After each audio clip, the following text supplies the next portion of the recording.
అందరికీ నమస్కారం. అలనాటి చందమామ కథల నుంచి విచిత్ర కవలలు అనే ధారావాహిక కథని వింటున్నారు కదా. ఈరోజు 16వ భాగాన్ని వినండి. రాకుమార్తెలను రాక్షసుడు మూగవాళ్లుగా చేసి అరణ్యంలో వదిలేశాడు. ప్రతాపరాజు వచ్చి చూసి వాళ్ళని తీసుకుపోయి కాపాడుతున్నాడు. వారి ఆస్థాన చిత్రకారుని సహాయంతో ఉదయనుడు ఒక కాపలావని వేషం వేసుకొని పాతాళ గృహంలోకి పోబోగా ద్వారం వద్ద సింహాలు వాని మీద ఊరికాయి. తోడి పనివాళ్ళు వాటిని చంపి వానిని రక్షించారు. రాక్షసుడు గర్జిస్తూ ఉదయను వద్దకు రావటం వరకు విన్నారు కదా. ఇప్పుడు తర్వాతి భాగాన్ని వినండి. రాక్షసుడు పెడపొబ్బులు పెట్టాడు. ఎవడురా ఈ పని చేసింది అంటూ వాడు తన వైపు రావటం చూసి ఉదయనుడు గజగజలాడిపోయాడు. ఏదో జవాబు చెబుదాము అనుకునే అంతలో రాక్షసుడి పరిచారికులు ఒక్క పరుగున వచ్చి అక్కడ చేరుకున్నారు. సింహాలను చంపినవాడు చేతులు కట్టుకుని నిలబడి, నేనే బాబయ్య ఈ పని చేసింది. మన భవనంలోనే ఉంటూ మన చేతి కింద పెరుగుతూ అవి మనల్నే మాటు వేయి చూశాయండి. నేనే కనుక సమయానికి ఆదుకోకపోయినట్టయితే ఈ పాటికి పాపం వాడు యమలోకానికి పోయేవాడే అని విన్నవించుకున్నాడు. అందుకు రాక్షసుడు, అలాగా, మంచి పనే చేశావు. ఈ సింహాలకు కొంచెం కొవ్వెక్కువైనట్టుంది. తక్కిన వాటికి ఒక వారం రోజుల పాటు కడుపు ఎండకట్టండి, అవే దారికొస్తాయి అంటూ అక్కడి నుంచి చరచరా వెళ్ళిపోయాడు. అప్పటికి గాని ఉదయనుడికి ప్రాణాలు కుదుటపడలేదు. ఏమీ ఎరగనట్టు పడుకునే ఉన్నాడు. కానీ రాక్షసుడు ఎటుపోయింది ఒక కంట కనిపెడుతూనే ఉన్నాడు ఉదయనుడు. హాలు వద్ద ఒక పెద్ద ద్వారం వద్దకు వెళ్ళి రాక్షసుడు మొలలో నుంచి చిన్న తాళపు చెవి ఒకటి తీసి ఏదో మంత్రం చదివాడు. మంత్రం చదవటం పూర్తయ్యేసరికి ఆ చిన్న తాళపు చెవి కాస్త 7 అడుగుల పొడుగున పెరిగిపోయింది. అప్పుడు రాక్షసుడు దానితో ఆ ద్వారం తలుపులు తెరిచి లోపలికి ప్రవేశించాడు. ఉదయనుడు ఆ లోపల ఏమున్నదో లేచి వెళ్ళి చూద్దామనుకున్నాడు. కానీ పట్టుబడితే ప్రాణాలు దక్కవే. అందుకని ఏమీ జరిగేది జాగ్రత్తగా కనిపెడుతూ అలానే పడుకుని ఉండిపోయాడు. మరి కాసేపటికల్లా రాక్షసుడు బయటికి వచ్చి యథాప్రకారం తలుపులు మూసి వేశాడు. మళ్ళీ మంత్రం ఉచ్చరించేసరికి తాళపు చెవి తిరిగి చిన్నదైపోయింది. అది బొడ్డులో తోపుకుని రాక్షసుడు వచ్చిన దాన్నే పాతాళ గృహంలోంచి బయటికి వెళ్ళిపోయాడు. మిగతా పరివారం తిరిగి ఎవరి చోట్లకు వారు వెళ్ళి కుర్రు పెట్టి నిద్రపోసాగారు. ఈ అదునులో ఉదయనుడు మెల్లగా లేచి రాక్షసుడు తెరిచి మూసిన పెద్ద ద్వారం వద్దకు వెళ్ళాడు. తాళపు చెవి దూర్చే బెజ్జంలో నుంచి తొంగి చూశాడు. చూడగా ఉదయనుడు తన కళ్ళను తానే నమ్మలేకపోయాడు. ఎందుచేతంటే తను ఎవరి కోసమైతే తప్పించిపోతున్నాడో ఆ గెడ్డపువాడు అక్కడ తల క్రిందులుగా వ్రేళ్లాడతీయపడి ఉన్నాడు. సంధ్యానిషీధులు మాత్రం కనిపించలేదు. ఇది చూసేసరికి ఉదయనుడికి భయము ఆశ్చర్యము కలిగాయి. సోదరులు ఏమైపోయినట్టు? గెడ్డపువాడిని కలుసుకోగలిగితే తెలుస్తుందేమో, కానీ ఆ తాళపు చెవి లేకుండా లోపలికి ప్రవేశించడం ఎలా? ఏమీ పాలుపోయింది కాదు.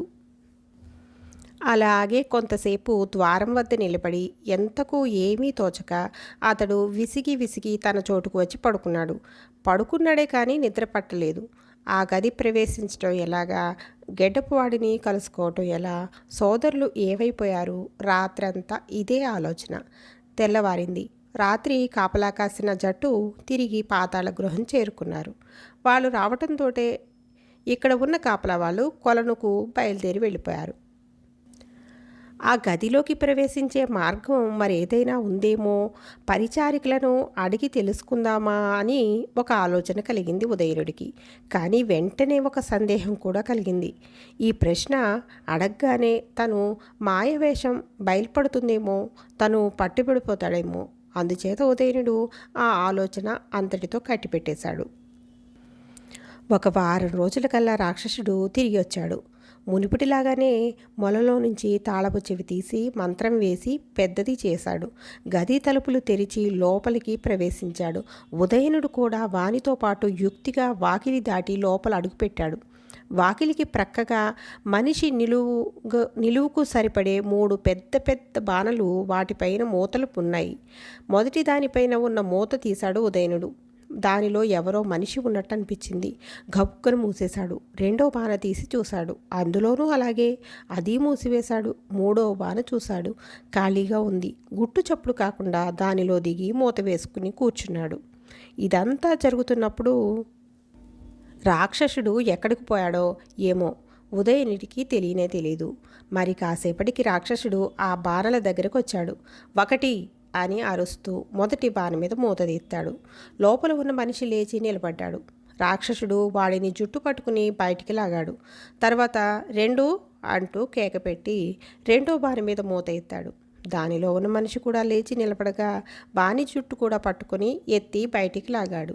వాళ్ళని వెంట పెట్టుకుని గది బయటకు వచ్చేశాడు. తలుపులు ఎప్పటిలా మూసి తాళం చెవి మొలలో దోపుకున్నాడు. వాళ్ళ ఇద్దరిని చెరో గుప్పెట్లో పట్టుకుని పాతాళ గృహంలోంచి బయటికి వెళ్ళిపోయాడు. ఉదయనుడు ఏమాత్రం ఆలస్యం చేయలేదు. వెంటనే బాణమూత పైకెత్తి రాబోయాడు.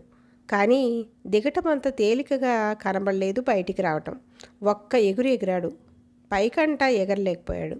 బాణ అంచు కాలికి తగిలి దానితో సహా క్రింద పడ్డాడు. పడటంతోటే బాణ ముక్కలైపోయింది. ఇలా ఉదయనుడు బయటపడ్డాడు. మరికొద్ది దూరంలోనే వ్రాలాడుతున్న గెడ్డపాడు కనిపించగా ఒక్క పరుగున వాడి దగ్గరికి వెళ్ళాడు. ఇదేమిటయ్యా ఈ శిక్ష? నా సోదరులు ఏమైనారు? చెప్పు. రాక్షసుడు రాకముందే నేను పోవాలి. చెప్పు, త్వరగా చెప్పు అని తొందరపెట్టాడు ఉదయనుడు. ఉదయనుడు మారువేషంతో వచ్చాడని గెడ్డపాడు ఇట్టే గ్రహించాడు. నువ్వేనాటోయ్? గాబరపడకు. వాడు ఇంకో వారం రోజులకు కానీ రాడులే. ముందు నా కట్లు విప్పు చెబుతాను అన్నాడు. గెడ్డపాడి కట్లు విప్పాడు ఉదయనుడు. బంధం విడగానే గెడ్డపాడు ఇలా చెప్పసాగాడు. నువ్వు ఈ లోపలికి రావటం, బాణల మీద మూతలు తీసి చూడటం అంతా నేను గమనిస్తూనే ఉన్నాను. ఆ రెండు బాణలలోనూ నీవు చూసిన మనుషులు ఎవరనుకున్నావు? వాళ్లే నీ సోదరులు. ఇంకా నయం, వాడు మూడో బాణం మీద మూత తీయలేదు. తీసినట్టయితే నీ గత ఏమయ్యేదో అని ఇంకా ఏమో చెప్పబోతూ ఉండగా ఉదయనుడు అడ్డు తగిలి, ఏమిటి వాళ్ళు నా సోదరులా? సంధ్యానిషీదులా? ముందు వాళ్ళని విడిపిద్దాం పదా అని వేగిరపెట్టాడు. గెడ్డపు వాడు విరగబడి నవ్వుతూ, ఓరి పిచ్చి తండ్రి, వాళ్ళు ఇంకా వాటిలో ఉన్నారనుకుంటున్నావా? ఒకటి రెండు అని వాడు పిలవటం వినిపించలేదు. వాళ్ళని ఆ బాణంలో నుంచి పైకి లాగి తనతో తీసుకొని పోయాడు అన్నాడు.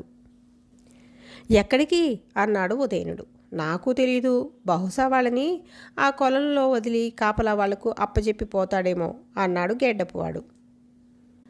సరే కానీ ముందు ఈ సంగతి చెప్పు. ఎందుకు నిన్ను ఇలా తలక్రిందులుగా వ్రేళ్లాడి తీశాడు? ఎందుకోసమని వాళ్ళని ఆ బాణంలో పెట్టాడు? ఆనాడు మిమ్మల్ని ఈ పాతాళ గృహంలోకి తీసుకువచ్చిన తర్వాత ఏం జరిగింది అని ప్రశ్నించాడు ఉదయనుడు.